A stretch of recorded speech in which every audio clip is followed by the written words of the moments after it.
There's a new route in Artaria 1. The original route had you go to Charge Beam first because we were not able to get through the white Emmy and counter blob without soft locking at the time. But now with Magus Skip, we are able to do so, saving a whopping 10 to 15 seconds with the reroute. Not only will the reroute save us time, it also deactivates the white Emmy all the way until we go kill it, eliminating the need for the escape parry to save the most time as well as associated RNG in the route. Albeit the RNG was barely a concern, it still lost us time when it was bad. However, because we deactivated the white Emmy, we will have to kill the white Emmy during the chase sequence, making it faster and more difficult to reliably quick kill after the brain, but there are ways around it. Adding in water skip in the water fill room, which saves 6 seconds, and the deboost trick right before Katara's elevator, which saves around 6 seconds. By the way, you could do both tricks in the original route, just have to do the water skip with the white Emmy chasing you. We now have a fairly advanced route through the first area. Here is the original Charge Beam route. And here is the new Corpius First route, or a Magus Skip route.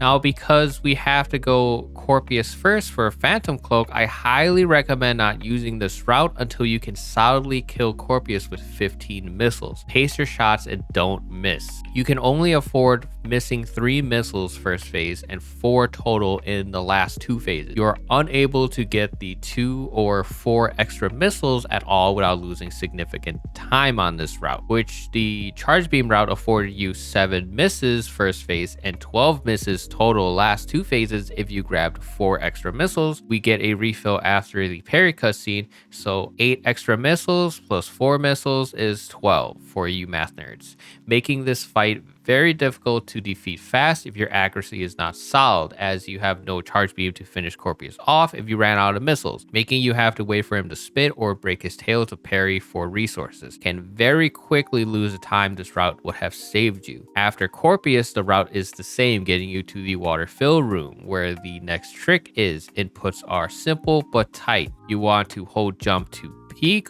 hold right the entire trick, then wall jump, then either aim, melee, or shoot according to your preference. Immediately after wall jumping, let yourself reach the slope, respin back, which allows you to wall jump again but slightly higher on the wall, again all while holding right, allowing you to reach the ledge, skipping the water fill. Keep in mind, you do not need to do this trick if you don't want to, it's just a time saver. Route again goes back to the same until you need to go kill the white Emmy.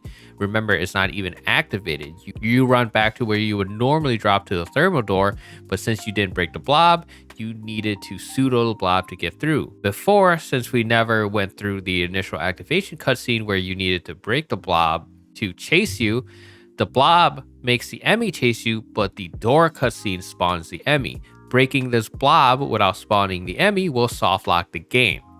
This is where Magus Skip comes in. Magus being what others called white Emmy, I called it Maggie, but whatever you want to call it. The consistent setup everyone now uses is you hug the wall, lunging melee left, do a hold jump as late as you can after the melee. You should be right past the ledge. Hold jump to the wall and jump again a few frames before reaching the wall to jump as soon as you can, otherwise you don't get enough height. Then just like the water skip, you do the exact same motions, but this time you don't need to do a second wall jump to grab the ledge. Inputs are lunging melee left, hold jump to the right, wall jump with preference of either melee, aim, or shoot, respin as you hit the slope, and grab ledge. If you are hitting the slope, you're jumping too early. If you are not grabbing the ledge, you are not wall jumping fast enough or aiming fast enough. After this skip, it is very important you go out and back in through the door on the right to activate the Emmy cutscene and break the blob before going through the thermal door so you don't soft lock. Note,